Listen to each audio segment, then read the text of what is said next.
what was your big overarching takeaway from being in the stadium and calling the game for Westwood One?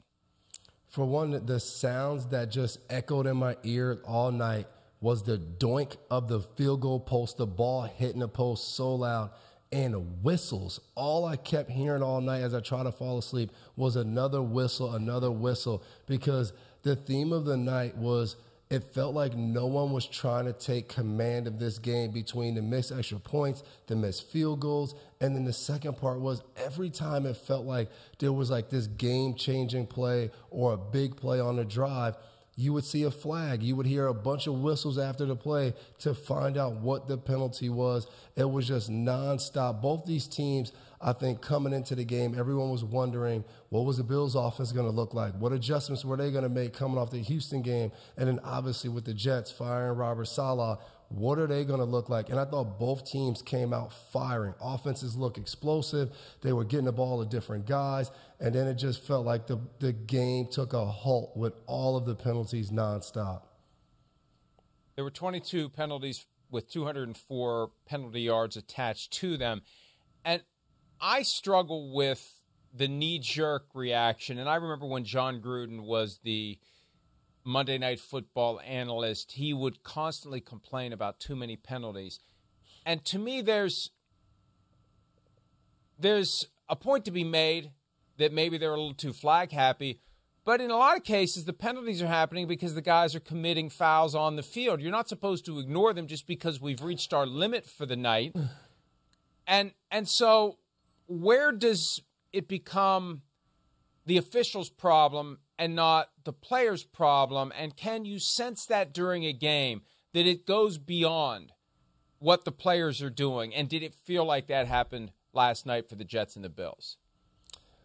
I think the sad part, not really. I think obviously when you get that many penalties, there's always going to be some as you look back and say, oh, they didn't really need to call that. And I thought that jumped out a little bit with a couple of the pass interferences. It just felt like the ball was uncatchable, and, you know, that's not supposed to matter. But it just seemed in that instance. But there were other penalties in the game, whether it was pre-snap penalties, illegal formation penalties, and then some of the things after the play, the unnecessary roughness.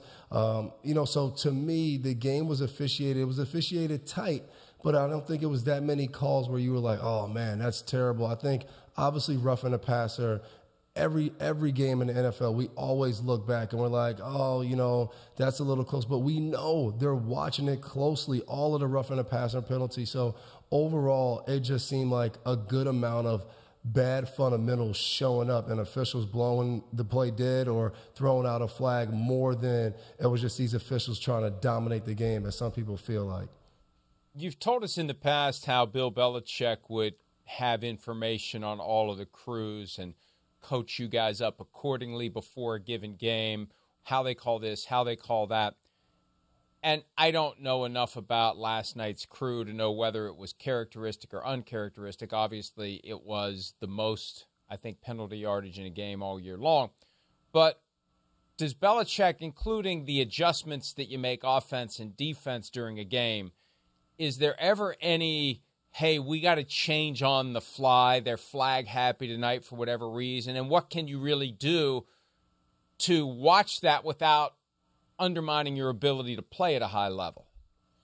Yeah, there's a phrase, and I think it goes throughout the whole NFL, do business as business is being done. Whatever game plan, whatever thought we thought coming into the game about the officiating crew and how they were going to call it, all that kind of goes out the window after you kind of get into the game and you settle in. And when you're a defensive back and, you know, you're sitting on the bench and you're watching your offense out there, if they're throwing flags for, you know, illegal contact, or it looks like, hey, they're calling a flag for hand fighting down the field and pass interference, you got to pay attention to that. If you're an offensive lineman, you got to pay attention to guys getting called for holding penalties and different things like that. So once the game starts and it gets going, it doesn't matter what happened or what was said before the game. you're in it now. As players, you have to adjust. You can't keep playing the same way and expect the officials to adjust to you. No, if they're throwing a lot of flags, change up a little bit how you're playing. Some of those roughing the passers, make sure it's clear you're not trying to add anything to a hit on the quarterback. And we know Josh Allen took advantage, flopped a little bit, but I think that was the key. You have to do business as business is being done and not just keep playing the same way. One of the things that you talked about earlier was the question of whether or not pass interference penalties. If the ball is uncatchable, and this is the standard reaction that we'll see from players and coaches alike when they believe a pass was uncatchable, that's the signal the officials make when they're explaining it. I struggle with the question of whether a pass was catchable because, as I pointed out last night on Twitter, when you hold a guy's arm for 5 strides, a pass that would have been catchable suddenly looks uncatchable. And just because the ball lands on the white stripe doesn't mean that this freaky superhuman athlete isn't going to go up and catch it. And if you doubt me, watch one of the highlights from Super Bowl X where Lynn Swann levitates at the sideline to catch a ball that surely would have landed beyond the white stripe if he had been pulled to the ground by a Cowboys defensive back. So I don't think we factor in how good these guys are and what they could do if they were unimpeded to the ball. Because that notion of uncatchable gets thrown around all the time, but you don't see it called very often. I think the officials understand this guy could go make the play if he wasn't being dragged down to the ground. I agree with you because the exact play you're talking about is DJ Reed's running with Mac Hollins. And when the flag first goes out, you guys know me from being in the studio, I'm always against pass interference being called on defensive backs. And I kind of threw my hands in the air. And then as they showed the replay, it was about 5 yards where they're running. And DJ Reed he has Mac Hollins by the wrist. He can't pump his arms. He can't do anything. And that's what I explained on the broadcast it was an unneeded penalty by DJ Reed. He was in good position, didn't need to do it. But once he did that, the inside official, the guy in the back judge, he's the one who saw it. The official on the sideline, he couldn't see it, but the official inside, he saw the hand just being held for about 5 yards. And that, to me, was the difference. There were penalties. I thought there was a call on the Buffalo one time on an end cut that the ball seemed kind of high. I don't know if it was catchable or not. Wasn't a ton of contact that impeded the receiver. I thought that was a little questionable, but I also thought the officials had been calling it all night. There were a lot of contact with the ball in the air, showed up. Tony Adams had one against Kincaid. So the penalties I thought were consistent. That, to me, is the key when you talk about officiating. Are they throwing the flags at a consistent rate? Are they looking at the penalties consistently? If they are, then the players have to adjust. Yeah, you're talking about a fourth-quarter throw to Garrett Wilson that looked like he really would have had to climb the ladder. But again, he almost got a hand on it even as he was being hit and prevented from trying to get his body up so he could get a hand on the football. So I'm always going to err on the side of saying it was catchable because you've robbed the guy of the opportunity to try. We don't know that he couldn't have caught it because the other guy kept him from having a fair chance to go catch the football. And you're right about one specific penalty evening out. There was a roughing the passer called on both teams. And both were close. I understand the call that was made on A.J. Epinesa, the Bills pass rusher, on Aaron Rodgers because they explained it well. I can't remember the exact verbiage, but there was an unnecessary second act. I think that's what he said. When you see the driving to the ground, I know he's trying to rip the ball out, but when you see that driving his shoulder into the ground, he knows what he's trying to do there. He knows what he's trying to do, whether he does it consciously or not. There's an instinctive drive him into the ground there. Drive that shoulder into the ground. But he moved his hand. He knew he was, you see that? Show that again. He moves his hand at the last second because he knows he's driving that shoulder into the ground. This second view will show it. You see the red glove on the shoulder, and just before the ground, I got to move my hand because I'm going to drive this shoulder into the ground, and I don't want to break my fingers when I do it. That one, I think I understood what they were doing. There was one on Javon Kinlaw for a hit on Josh Allen that I thought was a little more questionable because he didn't even take him to the ground.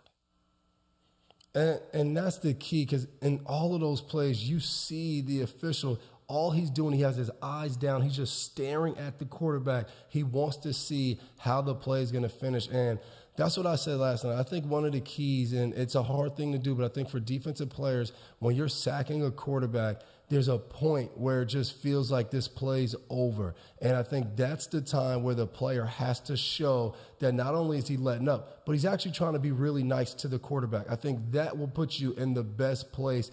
And I agree, Kinlaw's play was a little questionable, but I thought Josh Allen did a really good job in live action when you're watching at full speed of, as he's taking him down, Josh Allen kind of throws himself backwards. And when you watch film, Josh Allen does that, whether it's on the sideline, whether it's getting hit. He does a good job of knowing how the game is being officiated and throws his upper half, his body, as big and strong as he is, he throws his body around, and it makes it really tough for the officials to not see the flop. And that's one of the things as a defensive player you have to see on film. When you hit this guy, his reaction, what is he going to do? We used to talk about that, whether it was Mahomes on the sideline, Josh Allen on the sideline. They both did a good job of trying to sell that penalty and get a free 15 yards. And when it's Allen, it's definitely a flop, because there was one moment last night that should prove to everyone this guy isn't just big and fast and agile. He is strong. When he ran for the first down that iced it, and the defensive back kind of had him hogtied, had him around the neck and was trying to bring him down, there's a point where he just shrugged it off. He just shrugged the guy off. Here it is. Well done pulling it up. Watch as he's going down like this is a tackle. And he just says, play pops right up.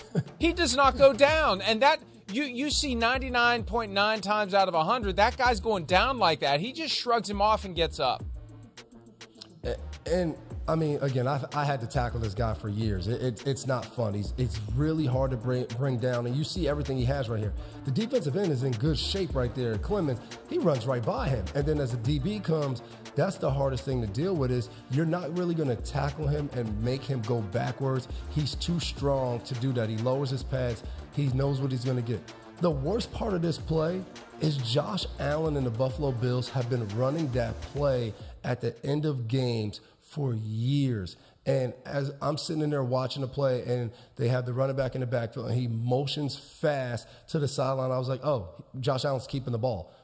They do this all the time in key situations, get everybody looking at the back, and then Josh Allen either goes right up the middle or goes the other direction. It looks like he has the option, and as he fakes the throw, he sees Clemens coming down a little bit, and he goes, I can beat him to the edge. But that just shocked me. I think for a Jets defense to not know in those key moments, Josh Allen loves to keep the ball and just run for the first down. Big play by him. But, yeah, this guy is one of the most impressive and toughest guys to tackle in the whole NFL, not just at quarterback. The whole NFL, I don't care what player you bring up, Allen's going to be in the top 10 of hardest guys to tackle. Hi, it's Mike Florio. Thanks for watching PFT on YouTube. Hit subscribe for the latest news and analysis from Pro Football Talk.